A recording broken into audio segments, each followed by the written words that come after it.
এইমাত্র অপবিশ্বাস নতুন স্টাইলে এবার জামা পরে ইতিমধ্যেই ফটোশুটে ধরা দিয়ে ফিটনেস দেখিয়ে সাকিবকে তাক লাগিয়ে দিয়েছেন চিত্রনায়িকা অপবিশ্বাস। অন্যান্য নায়িকাদের থেকেও ভিন্ন ভিন্ন লুক ধারণ করে চিত্রনায়িকা অপবিশ্বাসকে সোশ্যাল মিডিয়ায় ধরা দিয়ে অ্যাক্টিভে থাকতে দেখা যায় অপবিশ্বাসকেই। অপবিশ্বাসকে এবার নতুন স্টাইলে জামা পরনে লুক ও ফিটনেস দেখে ইতিমধ্যেই সোশ্যাল মিডিয়ায় আলোচনায় ট্রেন্ডিংয়ে দেখা যাচ্ছে অপবিশ্বাসকে নিয়ে। অপবিশ্বাসকে এরকম লুক ও গেটআপে কখনো দেখা যায়নি জামা পরনে অসাধারণ লুকে ফটোশুটে।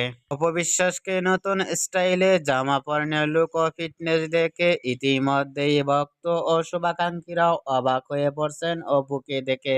অপবিশ্বাসকে এবার নতুন স্টাইলে জামা পরনে লুক ও ফিটনেস দেখে আপনাদের কেমন লাগলো নিচে কমেন্ট বক্সে জানিয়ে দিন আপনাদের মূল্যবান মতামতটি।